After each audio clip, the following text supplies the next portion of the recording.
He was so broke, he attended his high school reunion just to eat the free appetizers. The thought was not a joke, it was a battle plan. For 3 days, Alex's diet had consisted of tap water and the complimentary sugar packets he pocketed from a coffee shop. The email invitation, shimmering on his cracked phone screen, was less a social event and more a survival opportunity. Class of 14 10-year reunion, an evening of golden memories. It promised a deluxe buffet, an open bar for the first hour, and even a prize draw.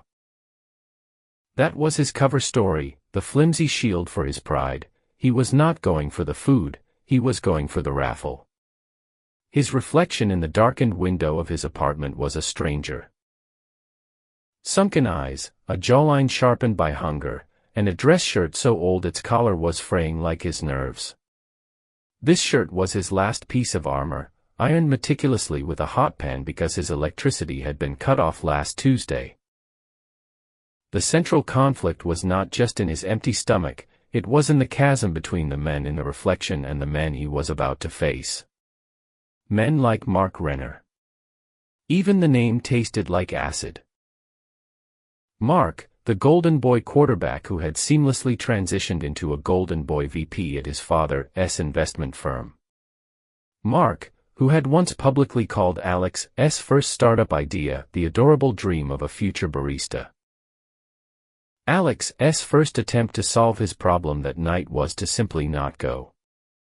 He'd starve. It would be more dignified.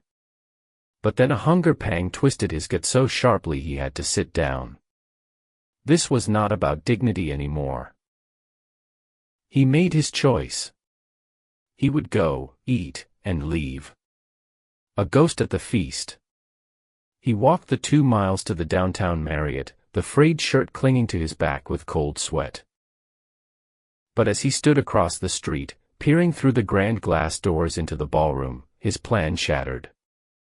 There, in the center of a laughing circle, stood Mark Renner, holding a glass of champagne. He was louder, larger, and more successful than Alex had even imagined. And as Alex watched, paralyzed, he saw Mark raise his glass for a toast. To the winners, Mark's voice boomed, faintly audible through the glass. And to the market, for having the good sense to crush the weak. The laughter from the group felt like a physical blow. Going in there now was not just a mission for food. It was walking into his own execution. He pushed through the doors. The logic of his choice was a current pulling him forward, hunger overrides pride. The warmth and noise of the ballroom enveloped him, a thick, suffocating blanket of perfume, cologne, and collective self-satisfaction. Alex's strategy was simple: avoid eye contact, locate the buffet, load a plate, and find a dark corner. He moved along the wall, a shadow in a sea of glittering dresses and tailored suits. He saw faces he vaguely recognized, people who had become dentists, lawyers, suburban parents. Their lives were solid, tangible. His felt like smoke. He found the food. Miniature quiches, glistening shrimp cocktails, tiny beef Wellingtons.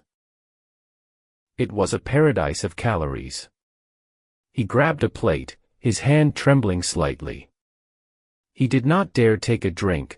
Alcohol on an empty stomach was a rookie mistake. As he was carefully placing a third shrimp onto his plate, a heavy hand clamped down on his shoulder. Well. Alex Mercer. I did not think you'd have the guts to show your face. It was Mark. His smile was all teeth, a predator's grin. Heard your latest genius app went belly up. What was it this time? Uber for dog walkers. The circle of friends around him chuckled. Alex felt the blood drain from his face. Just a pivot, Mark. You know how it is. The lie was thin and pathetic. Mark's eyes scanned Alex's worn shirt, the desperate plate of food. Right. A pivot.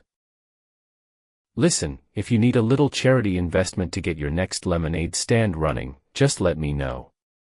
My firm likes to support community projects. The laughter this time was louder, crueler. Humiliation, hot and sharp, pierced through Alex's hunger.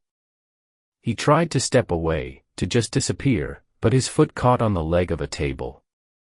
The plate tilted. Time seemed to slow down as the shrimp and quiche slid off, landing with a sickening splat on the polished floor. The laughter stopped. Every single person in the vicinity turned to look at the mess, then at the men who made it.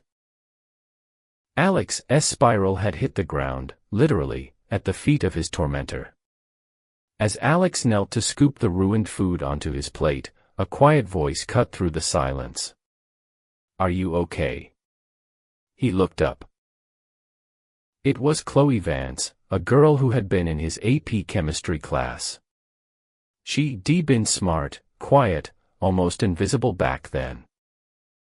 Now, she wore a simple but elegant black dress and looked at him not with pity, but with a strange, analytical curiosity.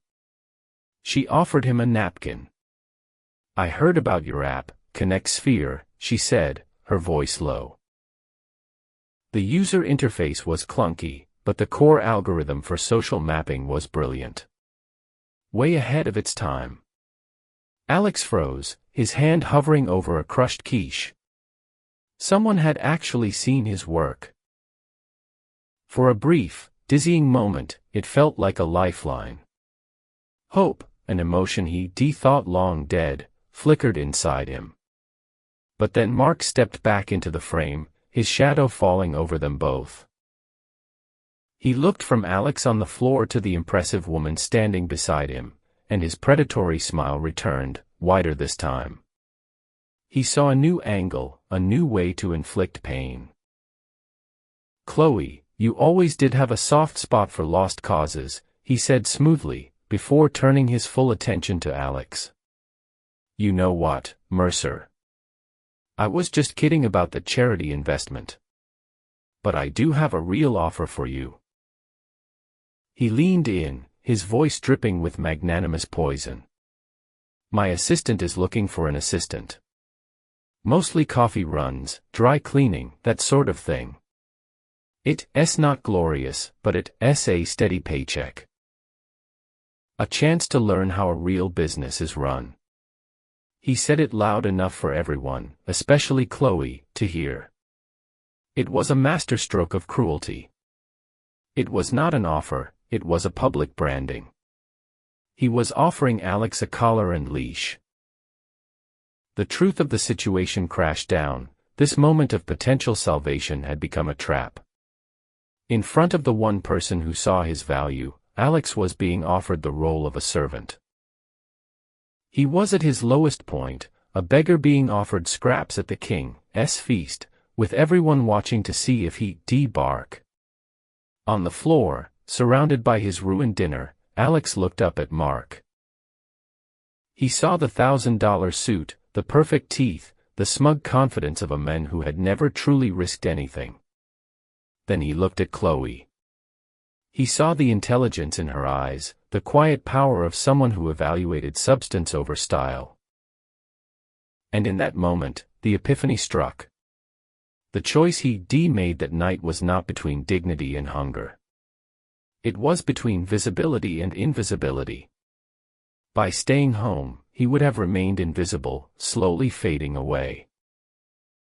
By coming here, he had become painfully visible, but visibility, even in failure, was a form of currency. He had data. He had 7 failures worth of data.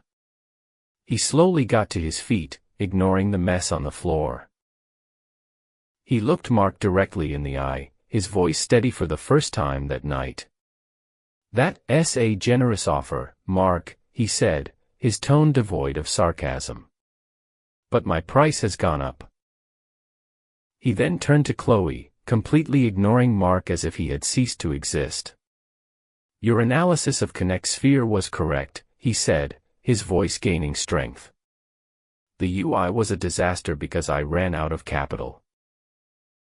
But the algorithm you mentioned. I know how to fix it. More than that, I know how to monetize it through enterprise-level data licensing, a market that people who only see the surface, like Mark, completely misunderstand. He did not ask for a job. He did not beg for a chance.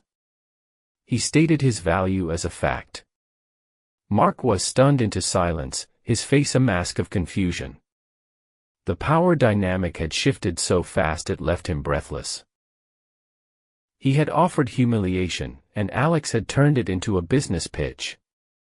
Chloe's lips curved into a small, almost imperceptible smile. She pulled a business card from her purse.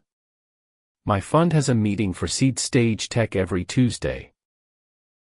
My assistant will schedule you. Do not be late. Alex took the card. It felt heavier than any plate of food. He turned and walked out of the ballroom, his back straight. He did not look back at Mark's sputtering face or the murmuring crowd. As he passed the grand buffet table by the exit, laden with untouched delicacies, he did not even glance at it. The hunger in his stomach was still there, but it was nothing compared to the new, ferocious hunger that had just awoken inside him.